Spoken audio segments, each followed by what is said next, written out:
What's up guys, Nightingale here and welcome back to the Ultimate Beginner's Handbook. Today we're going to be covering who to summon for. A lot of you have been asking for this video, so let's go ahead and jump on in and get right to it. So let's head over to the video overview. While at first it may not look like there's not a lot here to talk about, we've actually got quite a bit I want to cover here. One thing I want to just point out is to make sure that you check out the description below because there may be timestamps that aren't necessarily represented up here off of the basic overview.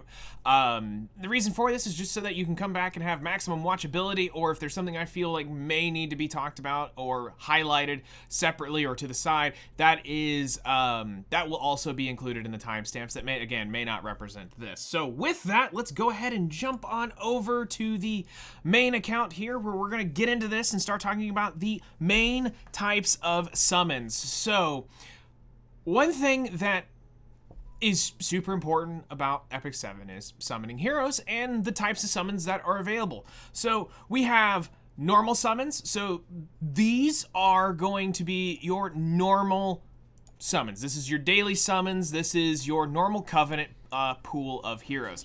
This is where a majority of your units are going to come from. Shocking, right?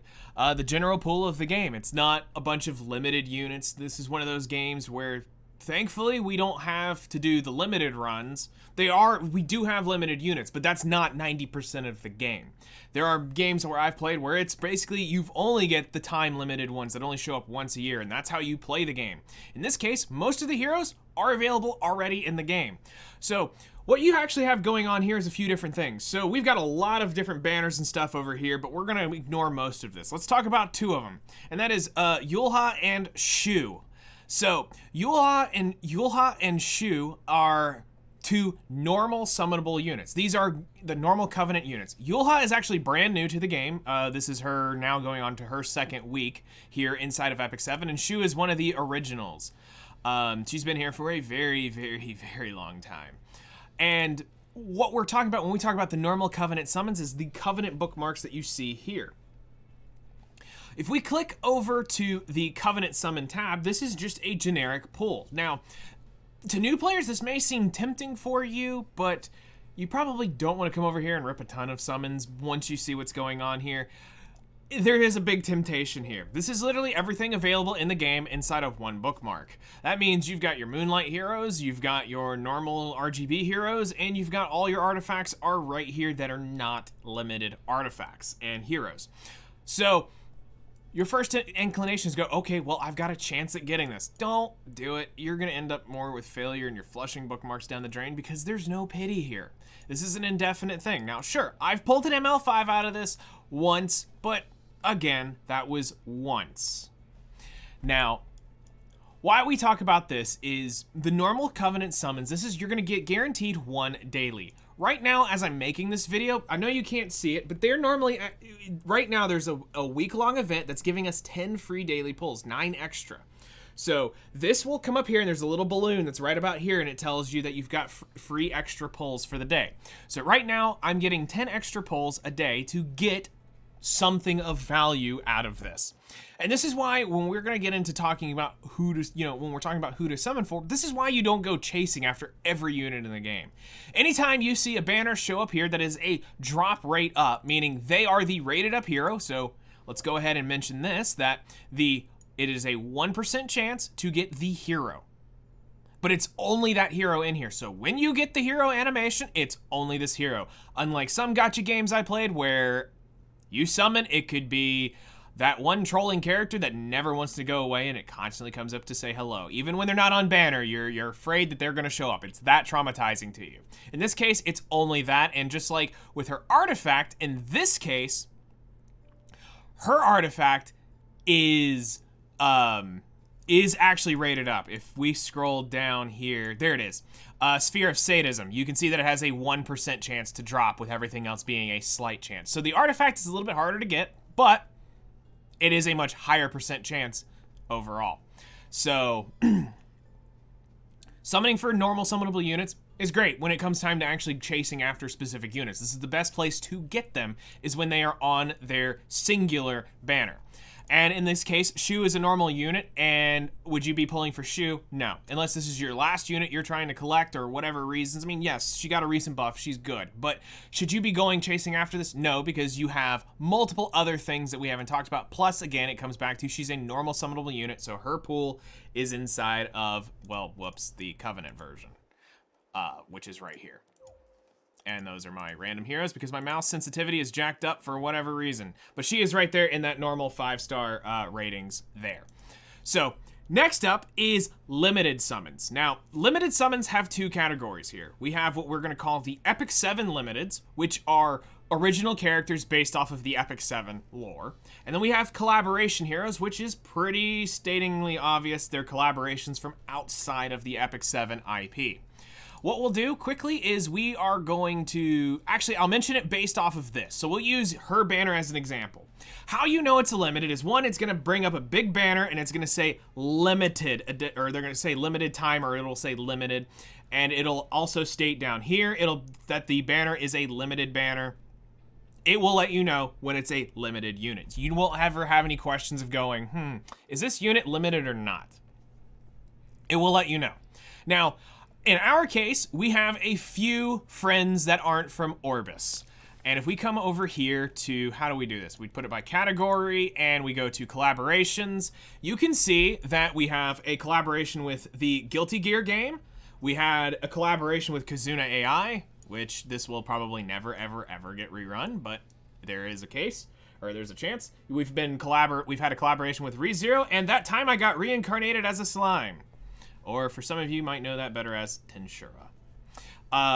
So we have some collaboration units. Now the good news is that they are talking about expanding and looking at other IPs to collab with. Great, cool. Who doesn't like having new friends from familiar places come in and be a part of the game? Overlord. Fairy Tail. What? But seriously, we have a chance to be able to get a lot of really cool heroes, and I do this every single time when I come to Journal, and it's still something after 400 days of playing. The back button shouldn't send me back to the menu. The next thing that we want to talk about is the limiteds for inside of Epic 7. Right now, we have a handful, and I'm going to shorten this menu down just to make things a little bit easier, and our limiteds only come in the types of fire, ice, and grass, or earth, or however you want to do it. Holiday Euphine is one of our originals. We have right here Summer Assyria, which is about to rerun next week as of making this video. We have most of them are ice. We have Seaside Bologna. We have Cerise right up here. We have Fairy Tale Tenebria. We have Deanne is a limited unit. Let's see, who else is a limited unit here that's a normal IP for us? Landy is one of those as well. I think that should cover it. I'm just gonna scrub quickly back through here. Yes, those are it. Those are our personal IP limiteds. And I swear I'm probably missing one. Anyway, close enough. Basically, these units are going to appear every so often. They typically run about a year, but here's the good news. We had a recent quality of life change that is going to be actually really good, and I want to go back to the summon menu so you can understand this. Now, it won't be too much longer to where that custom Mystic summon down there is going to disappear. Well, we're going to talk about that in a minute, but prior to this, there was another one called the custom group summon. Now, earlier in the year, they talked about revamping the summoning system inside of Epic 7. That banner, the custom group banner, which I have a full video on, if you are curious, just go check out the other videos inside of my Epic 7 channel and you'll see that video. But basically here, what this was is this allowed you to have every normal summonable unit that was released within 6 months and had up to 6 months, and any limited who has had at least one rerun was available in that, excluding collab units. So this now allows players to go in and obtain a lot of these units in one specific banner and pull up to 3 of them at a single time. The banner was phenomenal, and it was such a great quality of life. Now, here's where Smilegate needs to follow through with this plan, is now bring this back more often. Bring this through maybe once every quarter, and we can declassify some of these limiteds as no longer limiteds, because they don't really need to be, because a lot of new players get frustrated, especially when they're free to play, about being able to pull everything. And I get it. When you start playing, you want to start collecting, especially when you see the words limited, you're going, wow, I need that, it's limited. We're going to talk about that here in a little bit. But if they can get this running through, we can declassify some of them as limited, which they are. They won't be in the normal pool, but they'll show up when this banner shows up. Great. And now we have time for new limited units that you don't have to necessarily worry about pulling at all times. And then lastly, the one we're going to talk about first is the Mystic Summon, before we talk about the custom Mystic Summon. Mystic Summon is where you're going to get your light dark heroes. So in this case, a Mystic unit is basically, think about it like this. If you didn't pay attention to the tutorial, it's grass, fire, ice. So grass is advantageous to water, water is advantageous to fire, fire is advantageous to grass. All right? Light and darks are advantageous to each other, and they are neutral to the others. That's really the big difference here. Now, yes, these are a different currency and these are rarer. They also have more unique kits and they are alternate looks.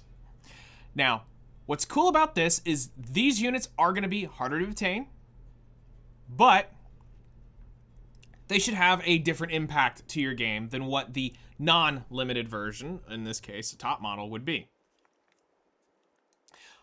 When we talk about this, they've actually done another really cool quality of life thing. And this one I'm really happy about because this is going to fix something that I was worried about in the beginning of the game. With this change, when we hit the Awaken update, they started introducing, actually it was just right before the Awaken update, they started introducing the ability to, when they rerun characters, they're now rerunning 3 at a time. With our, I think it's currently around 50-something Moonlight heroes, it would take several years for you to be able to rotate through their cycle, to be able to come back around to getting them rolled out. Especially with the releasing of a new one, which will be soon, when Sage Vivian will be the first one that's going to be released in like 5 months, 4 or 5 months. But typically there's a new unit every 6 weeks. So you have the 3 weeks rotation of the normal one, and then you'll have the new unit for 3 weeks, and then it'll go back to a rerun. We're about to hit back to that schedule in July, but for right now, we're finishing up a massive chunk of rerun units that they said we needed to get out before we can continue on. What's really cool is Mystic Summons is the only banner, I want you to notice that right up there, where it says summons left until guaranteed 5-star, until the 5-star guaranteed summon. This is the only one where it carries over. This is huge. So this means whenever you're up here summoning for whichever one of these units, if you don't get the unit, your pity carries over. No other banner in the game does that. This is the only one that will carry a pity over. So, another thing we should point out, because I've actually had people concerned about this, they were afraid to reset. I'm going to do this right here. We're going to go over here, we're going to click on Last Rider Crow. Take a note, up there you see 185 summons, and I'm going to click select. Oh no, a prompt.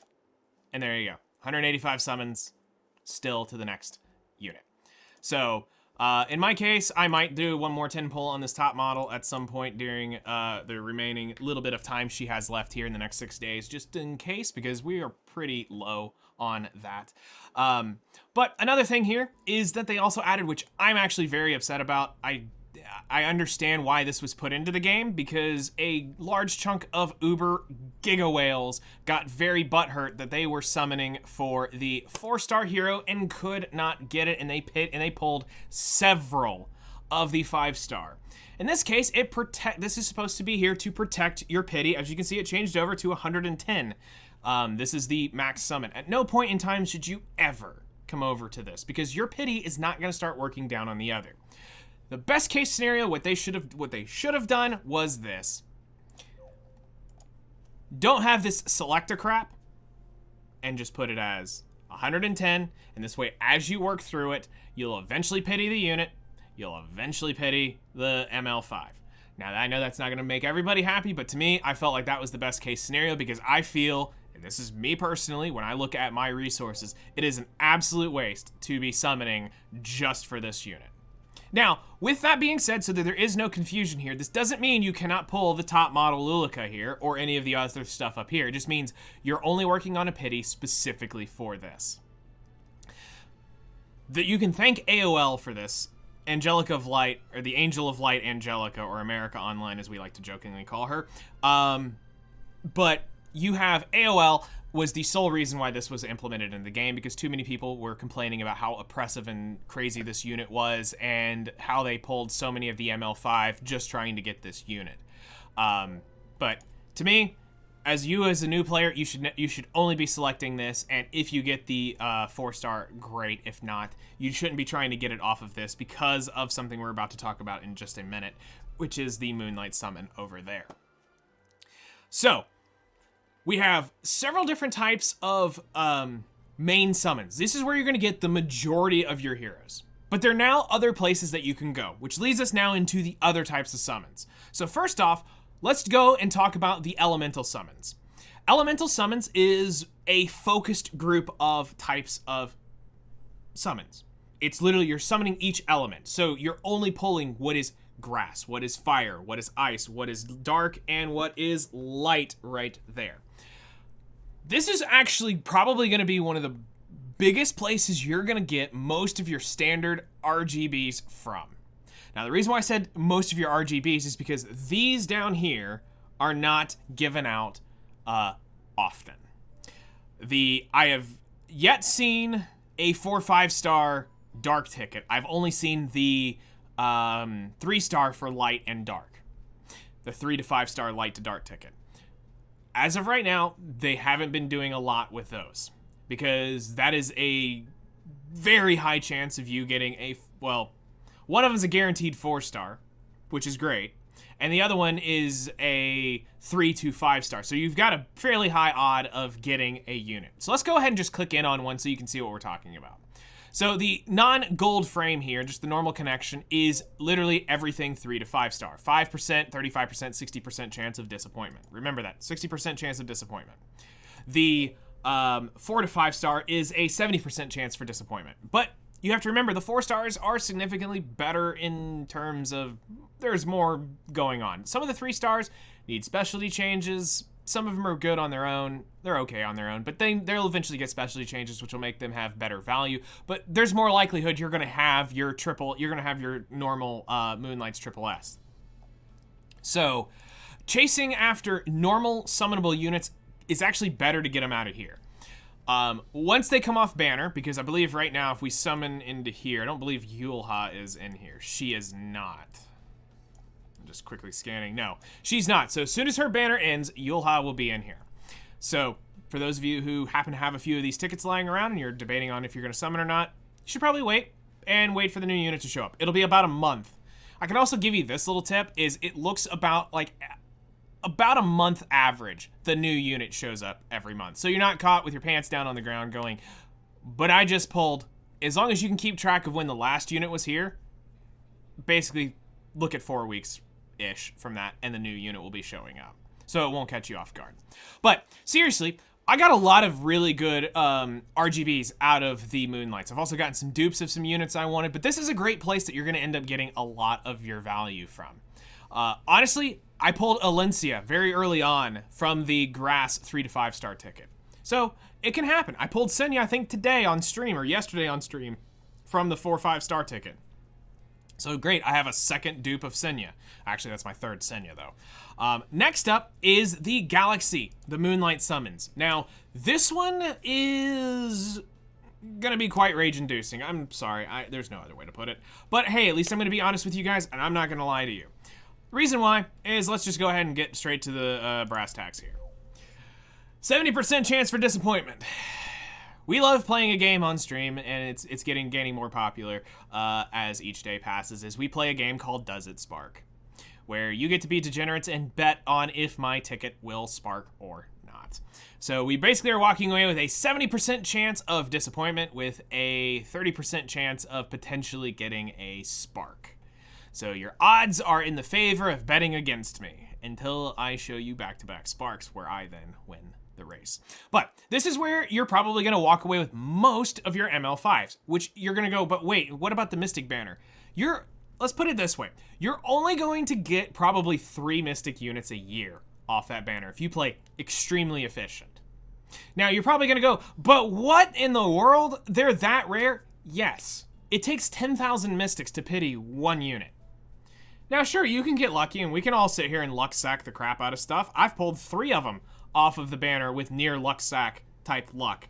I did Lionheart Sermi on a 10 pull, got her. I got Spirit Iceline on a 10 pull. That was going on a raid, leaving out of my stream one day. And then we did, I think it was 20 pulls just because I was trying to burn, I think I was trying to get something else. I got Conqueror Lilius.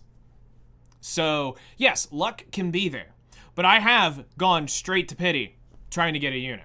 So, think about that. Actually, it was Bellion is the last one I remember that I had to go all the way down for. But I've only pitied twice in the game. Once was LQC, well, just shy of pitying her. And then the other one was going down 1-2, which was Bellion. But I ended up getting Apocalypse Ravi from that because she was the next unit run. So, inside this, with the Moonlight Summons, you would think that you're going to get them from the Mystics. No. Most of my ML5s, when we sat down, and actually I did this on stream maybe a couple weeks ago, somebody was talking to me about my ML5s. And I said, actually, if we go through and we list them off, most of mine came from Galaxy Summons. I've gotten two from daily summons, and I've gotten 1 from a random 10 pull inside of Covenant, and then the rest came from Mystics. So, this is where you're going to get a good majority of them. Now, they've added a new feature recently, again with the summon revamp, and again with working towards the Awaken update, which was the guaranteed 4-5-star hero summon. Now, is this exactly what we wanted out of this? In my opinion, no. This'll do. But this isn't, if I could take this a step further, make it more expensive to reach the pity, significantly more expensive, but you get to choose the ML5.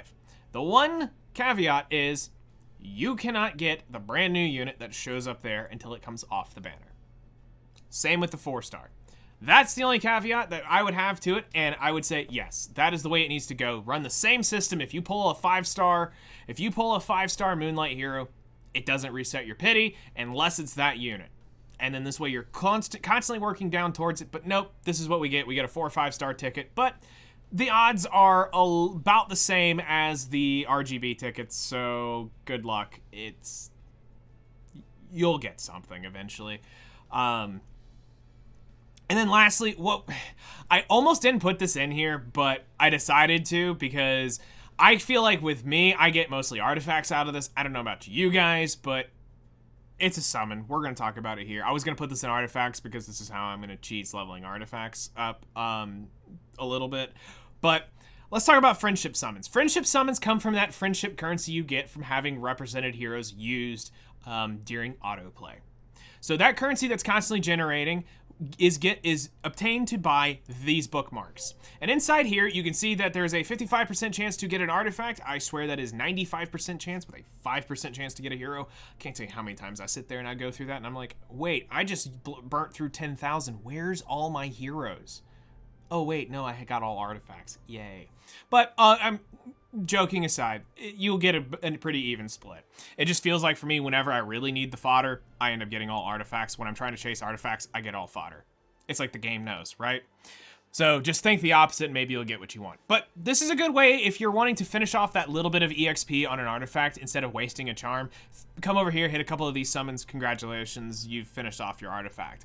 Or when you're needing to try to really rush a unit, this is where I spend most of my friendship anyway, is inside this. And if we come up here to the bookmarks, we'll go over to the shop and just cover this. I just come over here and I buy stacks of these, you know, depending on whatever we're doing. Occasionally, you know, I'll buy these if I'm knowing I've got a big 6-star coming soon that I want to push through. I'll buy the extra penguins just to help take that 50 to 60 a little bit easier, because I can burn 1,000-something penguins in one sitting, instantly leveling up fodder to promote units. So I try to save the bigger penguins for leveling up from, you know, that 50 to 60 or the 1 to 50, really. Both of them, I use the larger ones for that. That's where I go for that. And also, you should always make sure you have enough energy to buy your daily energy, which I'll be doing later on this afternoon. So, friendship summons are great. It's basically just fodder, and you'll probably need, see, right here, I just earned 156. Perfect timing. Thank you for this. I didn't time this video to do that, I promise, but that's amazing. And you can earn up to 1,000 in a sitting. I've never had the 1,000 because I constantly stay in the game, and whenever this pops up, I'm normally here for it. But it's rare I ever have the 1,000. You might see this on like AP days. You might get up there if you're not paying total attention to your game. But that is the other type of summon. So now we need to sit down and we need to have a little conversation for a minute. And this one's gonna be not quite great for some of you guys because you're not gonna want to hear this, but it's a conversation I need to have with you. So we play a game for the game, right? Yep, we do. There's something that bugs me about a lot of players, and especially newer players who come into the game and wanting to, they have this, I've played Pokemon for way too long, and you gotta catch them all. You gotta collect them all. One of the two things I want to talk about is that's really toxic for you as a player. Now, you have some content creators out here who will tell you to summon on absolutely everything. Summon for the new limited, summon for the new collab unit, summon for the limited, summon for this, summon for that. This unit's OP. You need to summon for this. Every time you see that you need to summon video, you're like, oh my gosh, I need to summon. And then you realize you don't have the gear, you don't have the molas, you don't even have the resources to level the unit up. But you summon for it and you have it because you gotta collect it because you never know when it's gonna be OP. Okay. We're gonna use Holiday Euphine as an example. Holiday Euphine is soon to be returning here to Epic 7.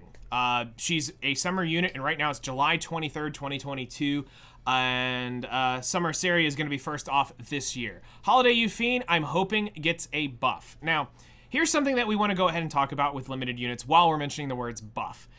So that you can rest at ease, a limited unit will never get buffed unless they're about to get rerun. So that means during the middle of the year, if they suck, they're gonna suck till they rerun them, okay? Or they're gonna suck till somebody comes out and enables them. Summer Seria. And then once Summer Seria got enabled by a couple of units, she became a lot better. Now, in the case of Holiday Euphine, she has had the case of suck. She's an awesome unit with a really interesting kit, but a very niche role. I think that's what upsets most people, is they don't understand what her role is, and it's hard to use this role in the game currently.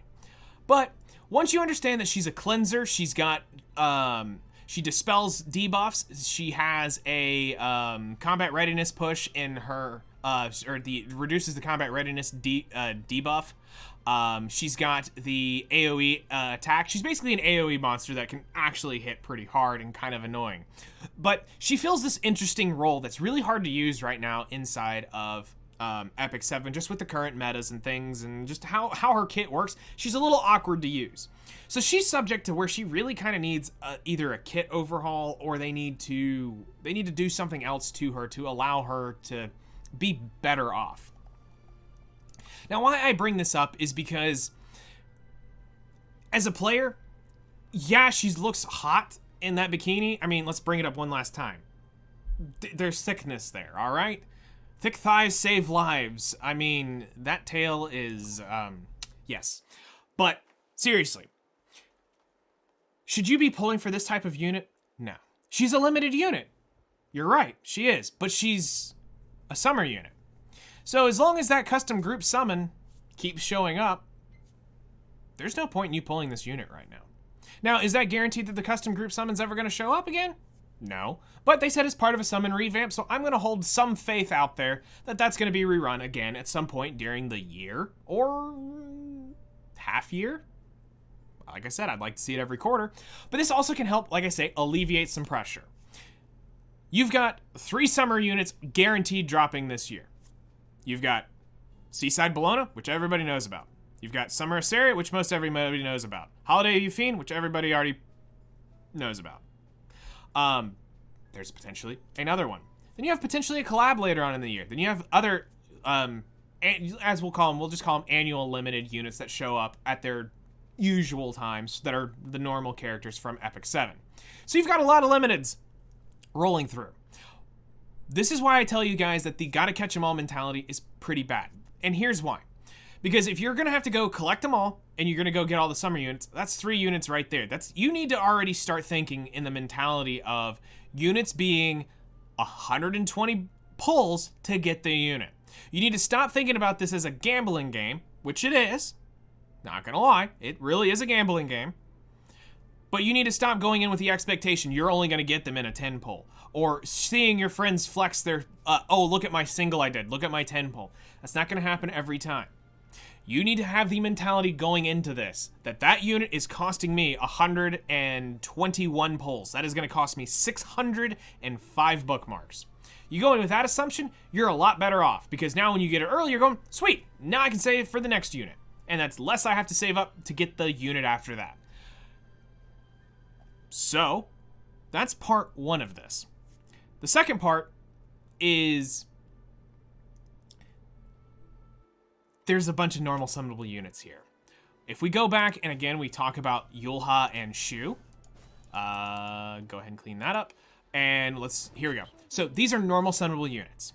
You can get them at any point in time during your normal daily summons. But here's where I want to interject this so that you understand this statement. Now, hopefully you've been paying attention. When a unit does show up here that is a normal summonable unit, what you need to look at as a player is, what value does this unit give to me now? What value does this unit give to me in the future? How important is it that I have this unit right now? And how soon before I can get this unit built to what's going to allow me to utilize what its kit is really designed for? So in this case, for me, I just pitied Yulha just because she fulfills a role for me. It's a great AI bait for Ha Young, which is a unit that if showed up tomorrow, you should probably pull for if you don't have it, because of the way her kit unfortunately is quite toxic and very detrimental to the game. But if she showed up tomorrow, yes, you should probably pull that non-limited, non-collaboration, normal summonable unit. There are exceptions. They are out there. We're not saying that all these units need to be skipped, but in the case of like Shu, poor Shu, and her little mouse Cream, you should not be pulling for this unit if you are a free-to-play and a early game player. Now, if you've been playing for a while, great, thanks for watching the video, but, you know, new players is who we're marketing this to, you shouldn't be pulling for Shu. Later on, she comes back around, and you've been playing a while, you're established, sure, chase her, why not? She's got some interesting stuff in her kit. I appreciate with the recent buffs she's had, she's good. But is this what you should be doing every single week when a new unit shows up? I see so many of you come in and talk about how broke you are, you don't have any resources, and I ask you, what did you just last summon on? Last banner? Okay, before that, the last banner? Before that? Let me guess, last banner. Yep, how'd you know? Psychic, that's how. So, you're gonna have to make decisions. I can honestly tell you guys, and I want you to look at this. Whoops, I did not mean to click that. I meant to click the other one. My bad. It's right here. 211 out of 255. Now, keep in mind, this is also counting some specialty change units and some units I just haven't got for Skystones, but they are here, right here. If I click unacquired, some of these are mystics. We have Xeno, who is able to be bought inside the game, as it is already. I just haven't bought him. We have, down here, we have a couple specialty changes. So we have Chaos Inquisitor, we have a Holy Flame Aiden, we have Bask, who is bought for Skystones, we have Muse Rima, which is a specialty change, Ruzid's specialty change, Aiden's specialty change, Glenn's specialty change, Ricker's specialty change, Kikarat, which is bought for Skystones, and Chaos Sect Axe, which is a specialty change. So minus those, if we take out the 3 stars, that's all I haven't obtained in a year of playing. And playing very efficiently. Most of them are ML5s. It's a little shy. We're slightly heavier on the ML5s, but that's okay. I will take that. After a year of playing efficiently, I can say I've been able to collect most everything. And most everything that I've wanted, I've been able to pity, or pull, or summon on. And I have 80,000 Skystones not whaled for, by the way. I play very efficiently, and I spend them when I absolutely have to. So, I wanted to talk about that part first, because it does lead into the next part, which is another thing that I see a mentality from players who come from other games. And that comes down to these guys. we have a mentality brewing in the game, and I don't know if this is coming from content creators or former other gacha games, but a lot of players come under the assumption instantaneously that they will thumb their nose up instantly at the RGB of the unit and be like, I want the ML of it because it's ML. In this game, I can tell you for 100% certainty, the ML is not better or worse than its RGB counterpart. They are different. Nowhere in the tutorial, nowhere in the game does it specify that the Moonlight Hero is a better version of its RGB counterpart. It's a different version. And if you're gonna sit here and try to argue with me in the comments about it, it's not gonna go well for you.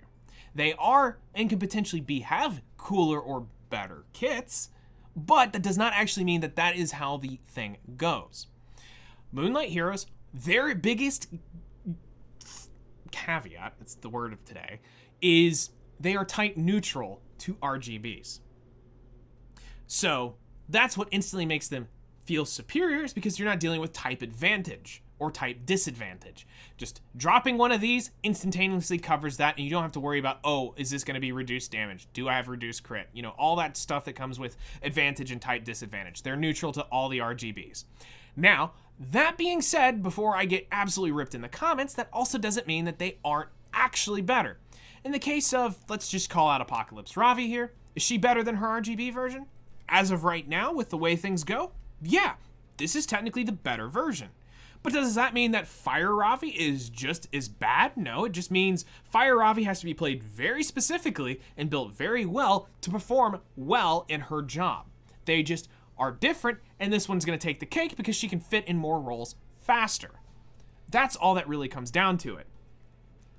So when you get out and you start exploring the world of the ML5s, don't get hung up in this mentality that you have to have, you know, that you can't use RGBs because they aren't ML5, you know, the ML5s. It's not this type of game where the ML5s truly are the best units in the game. Some of them are out there, but this isn't that game. They are equal, and I can beat people who draft full ML5 drafts with full RGB drafts. You don't have to have an ML5 to win in this game.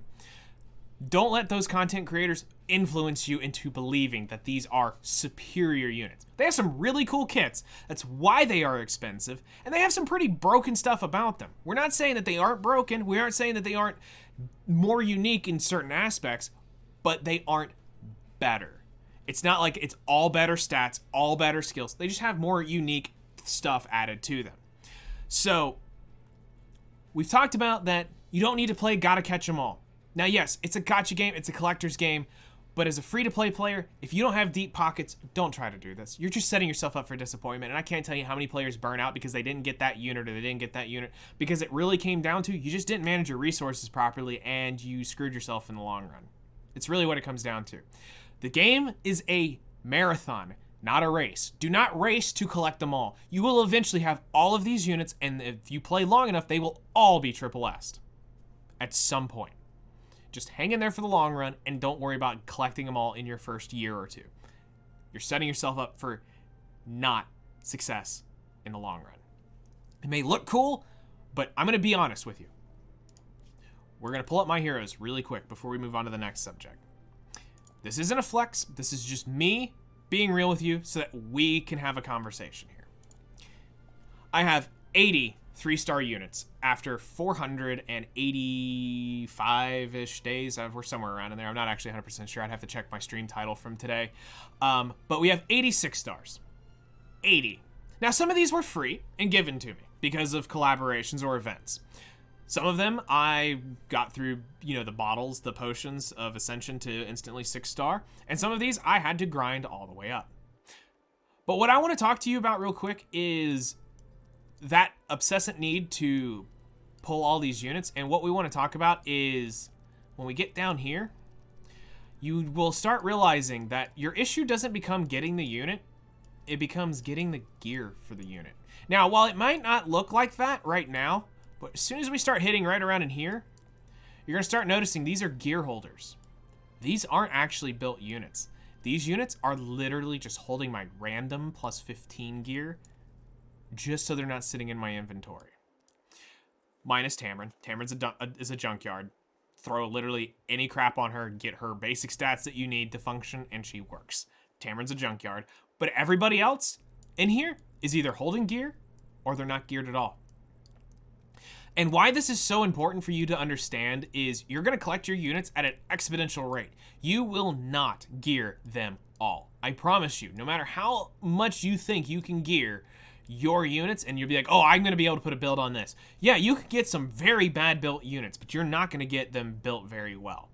I have probably right now, I would say around 25 well-built units.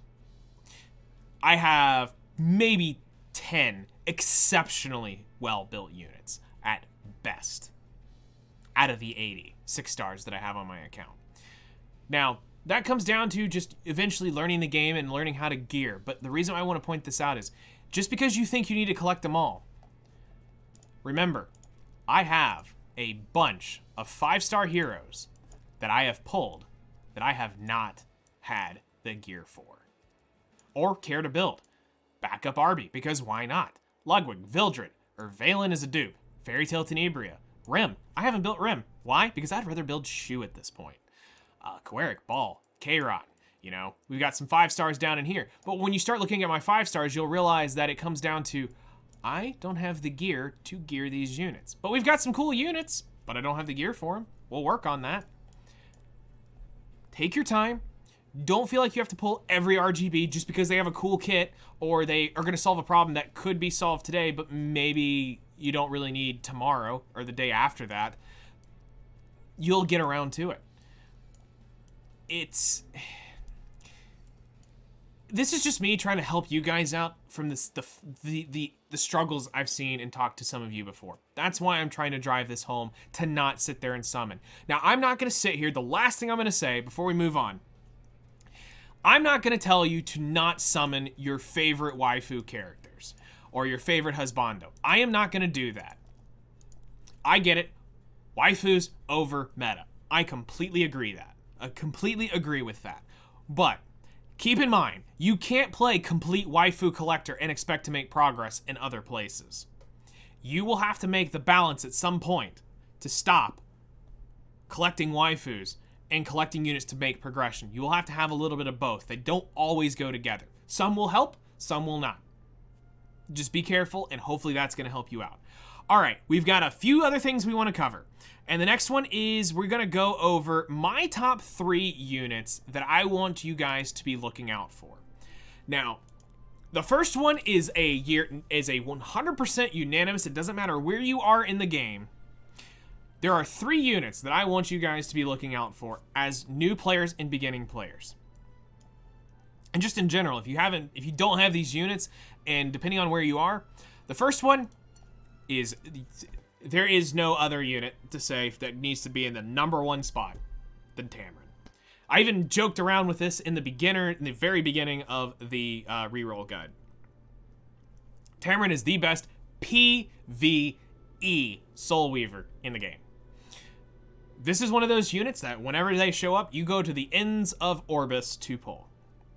This is a guaranteed, no matter when it shows up, if you don't have this unit, you need to pull this unit. Well, I made it past X content. Cool. She still fills too many roles to pass up. This unit does so much. She attack buffs. She CR pushes, which is combat readiness push. She has a cleanse. She has a heal. She has a strip. She has an attack that brings the ally with the highest attack with her. She's got so much baked into her kit. She is so good. And there's some content that just is near impossible to do without her. Near. Not impossible, but near. It'll take some creative thinking to get around. But with that being said, this is a unit that is a normal sendable unit that you can get at any point in time. But when she shows up, you need to be going after this unit. Now, #2 is going to be a little controversial, but you know what? I'm all for that. I like stirring the pot. #2 is one of my absolute favorites that a lot of people sleep on, and that is Luluka.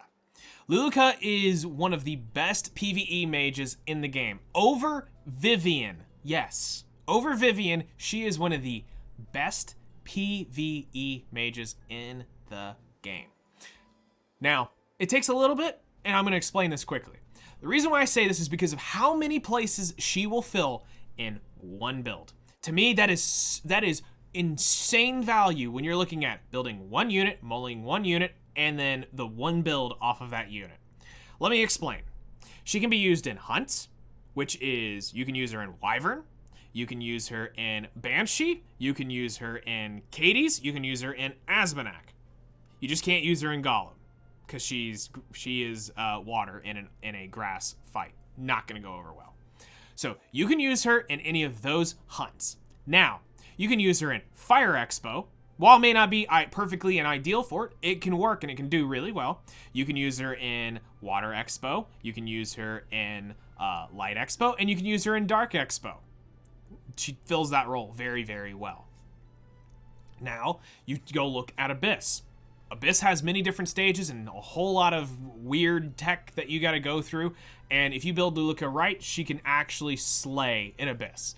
And that also comes from just how her kit's set up, as well as she's okay for your labyrinths and Hall of Trials or whatever you're trying to do. And just as a good general PvE mage, you can't get anything better than this. Honestly. She's got an AoE defense break, which is awesome. And before increasing the caster's attack, which is attack can be stacked up to 3 times.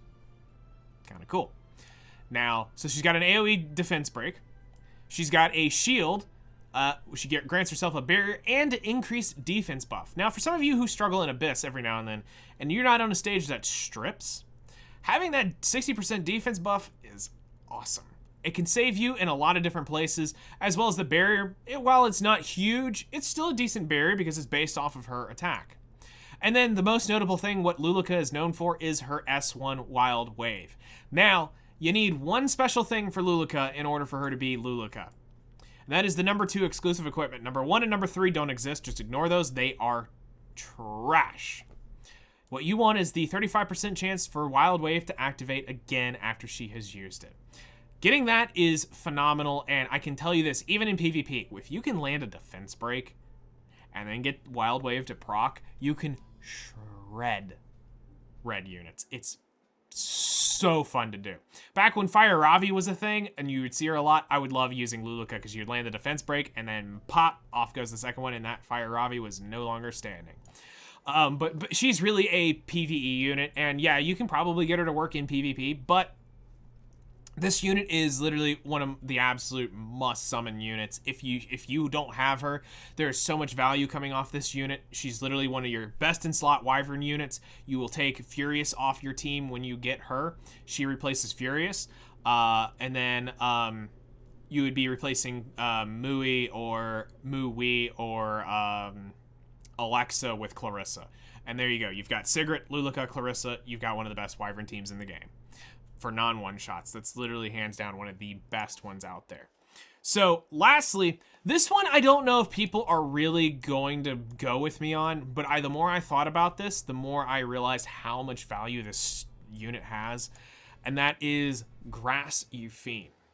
Now, why I say this is a must-summon unit if she shows up is because this is going to depend a little bit, we're going to say a little bit, depending on where you started playing at. If you started after the Guilty Gear run this year, it's going to be a while. And if you're kind of getting close to a Guilty Gear rerun, this may lose a little bit of value, but let me walk you through this and how much value this unit really has.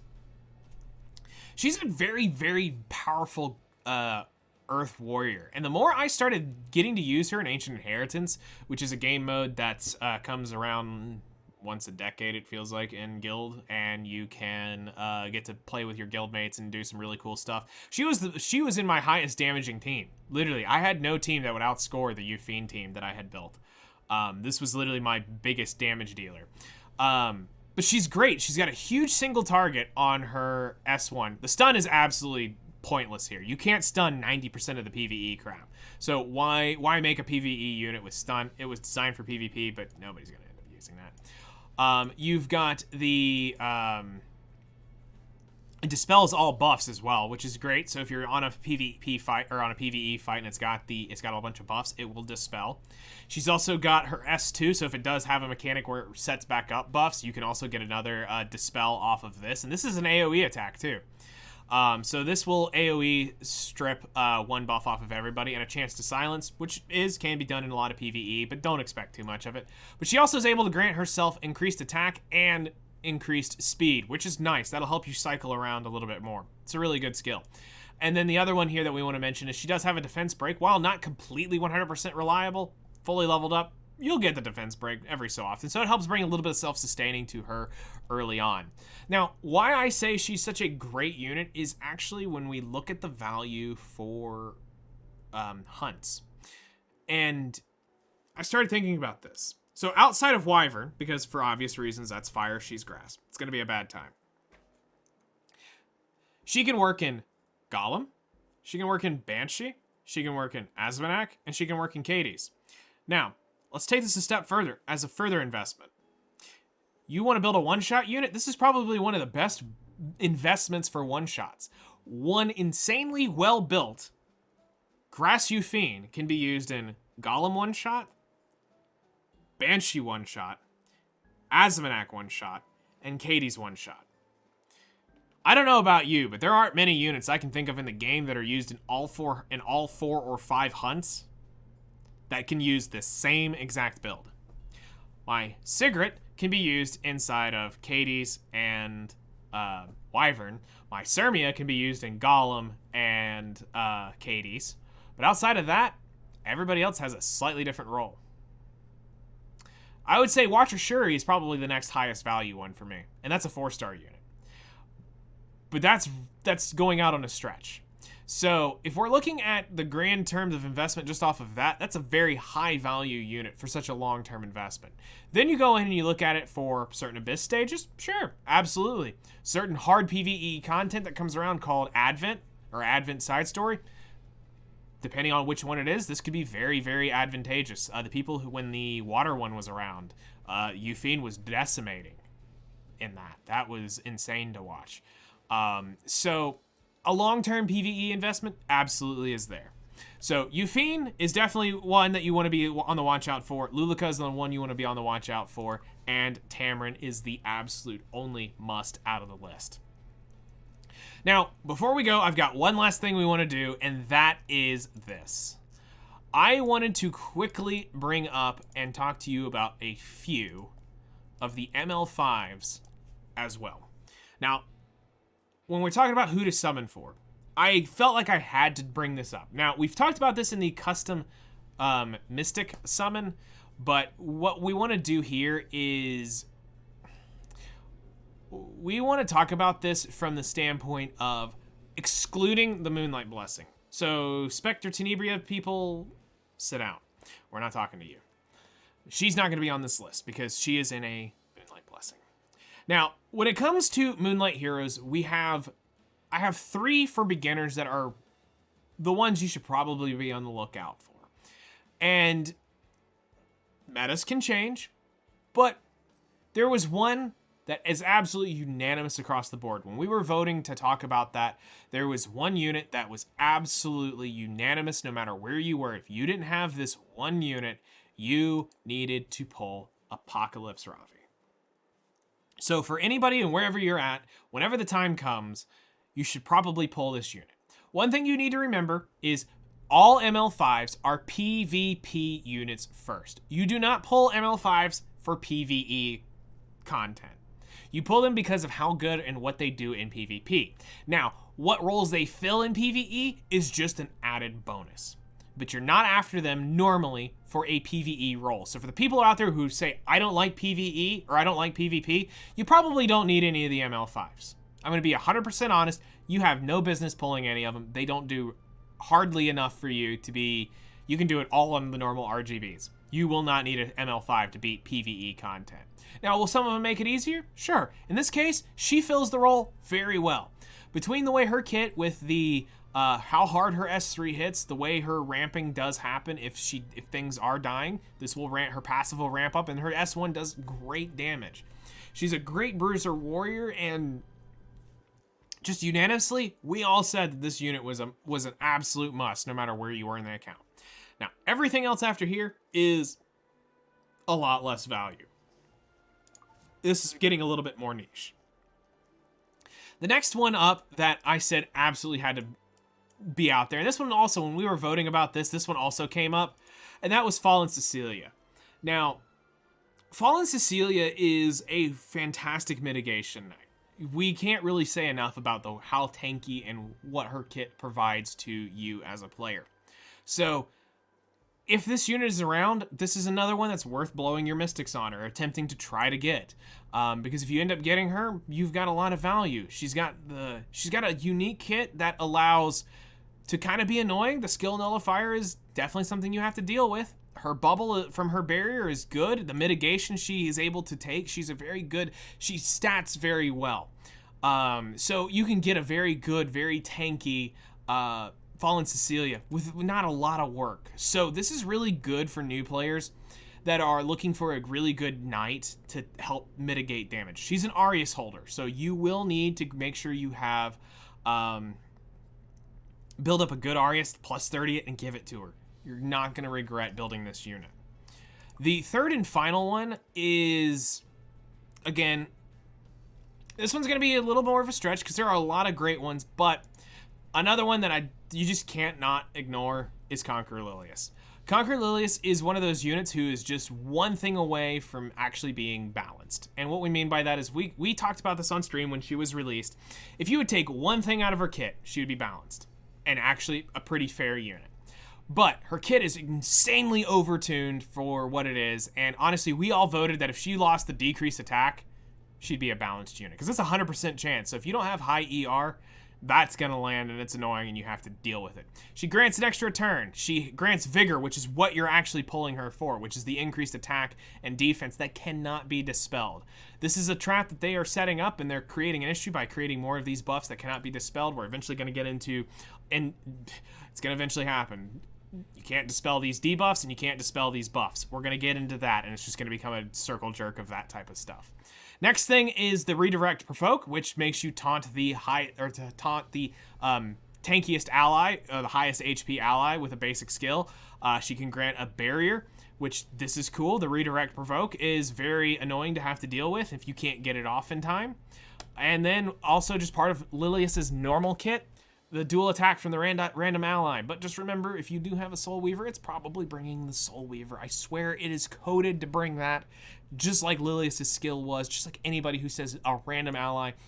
Bet your life savings it's not your DPS. It's going to be the one person who's going to do the negative damage will get brought. Guaranteed. So, Conqueror Lilius is another fantastic unit. She actually functions well in PvE and PvP, but it's a different type. I mostly use mine as a bait unit for PvP because I know she's going to get banned a lot. 2, I know that I'm not putting my best gear on her, so I'm not crying because I just lost my best speed gear because it got banned. She is a PvE unit for me. I use her in Holo Trials and a bait unit, and that's it. Literally, it's all I use her for. But for you, you're going to get a lot more value out of it because of the Vigor, because of what it is and what she can do. There's so much that helps a new player around, so if this does show up for you in a newer account, this is a great unit. You really cannot say that there is no value you're going to gain from whatever you're trying to do. This is going to help you beat a lot of content, especially in the early game. There's a bunch of Abyss stages I bet we could cheese now a lot easier by having this. So it'll make life easier. We just got to get out there and find where all the spots are for her. But for right now, she's a PvP unit that you can use a little bit in PvE. But still, overall, tons of great value. So that's really everything. Now, you're probably going, how in the world did you just talk an hour about who to summon for? Well, I've got just a little bit left that I want to just mention is we have covered a lot of stuff here. We've talked about a lot of different things, and you're probably going, well, why didn't you tell me who to summon for? I'm educating you on how to summon your units, really. I'm giving you the knowledge to start looking into stuff. Now, here's the other thing. I get asked a lot, is there a tier list out there? No, there's not a tier list out there that you guys can trust. I don't care if it came from the #1 streamer or the #1 YouTuber, whatever it is, here's what you got to look at with that. That is based off of an insanely highly biased opinion with very little actual fact or scientific proof behind it. It's the I feels, I needs, I believes. Those are not something that is based on something. Because I say I feel this is better doesn't mean it is actually practically better.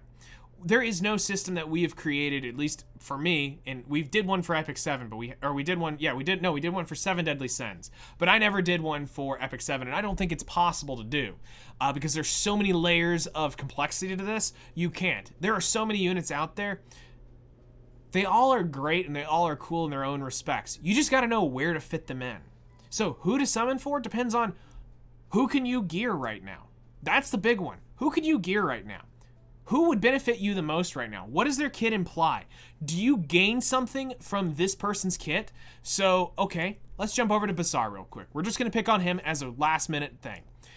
Do you need a Dispels All Buffs unit? Do you need to be grant immunity? Do you need a CR push? Do you need to blow barriers up? There's a unit out there that right now that pops a pretty thick barrier you can one-shot with this. She may have ears and very nice figure, and might or might not classify as a furry, depending on who you talk to, or, you know, Para can die to this unit because of the barrier inversion. So it depends on what do you need in a unit. You know, what are you after? I can't sit here and tell you to go out and summon for Cecilia. Why do you need Cecilia? Do you need it for the provoke? The AoE provoke, may I add? Do you need the immunity? Are you after the barrier? Are you after the defense break from it? Are you after from the defense break and the decreased attack? What are you after off the unit? That's what it comes down to. You have to look at the units and go, what are they providing to me that I gain from a benefit? Ilyanov decides to show up on banner. Do you want to summon for her? Okay, let's run the same simulation again. What is she going to gain from her kit?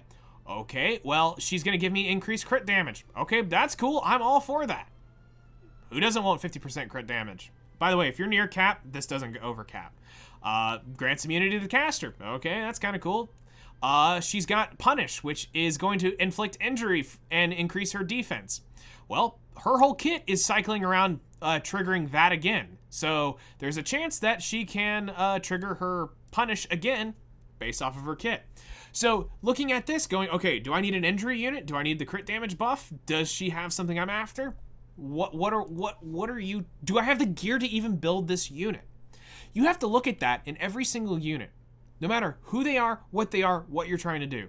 You can't just say, go summon these units, maybe summon these, you should stay away from these. Because the ones the absolutely heck knows could eventually become the what in the world was that? Shu's kind of one of them. They cracked that unit and now it hurts. Eventually, this is what happens when you don't fix other problems. You make things worse by making a skill a lot worse than it should have been. But no, I'm happy for Shu. Shu has been technically classified as bad for a long time, so she's definitely going to get the better end of the deal here. And you just got to pay attention to Shu and figure out how to dispatch her and get rid of it before it becomes a big problem, or have a way to deal with it. So hopefully this has been helpful and it's given you guys some insight on how to go about your summoning and who to summon for. I know some of you are going to kind of get mad at me in the comments going, I wish you'd have told me exactly point blank who to summon for. Okay, summon for Tamarin. There you go. You can't say I didn't tell you to summon for somebody. But if you guys have any questions, I'll try to help you out as best as I can. Really, I know it's a lot, and I know this is a lot of information to cover, and this is really a very long video, but I wanted this to be informative and to really help guide you on your journey in Epic 7, because there is so much to go through. There is so much to have to look at and think about. It's not just go out and spam summon everything and then throw some gear on and pray it works. You gotta go into it ahead of time knowing, can you build this unit? If you took gear off of another built unit, does this fill a role better or worse? There's so many things you have to look at. I will do my best in the comments to help you out. I really and truly, I will do my best, but it will be very dependent on how do you want to play. I'll answer the best I can. So thank you guys so much for taking the time to watch this really long video. It does mean a lot to see all the support you guys have been giving the channel and specifically the series. If one person walks away gaining something from this, mission accomplished. That's all I'm after, is to be able to help one person with this information, to stop mistakes, to make you progress faster. That's all I'm trying to do here. I'm not trying to stop you from collecting your units. I'm just trying to get you to progress faster. and more efficiently. That's all we're after. So you guys take care, enjoy, and we'll see you in the next one.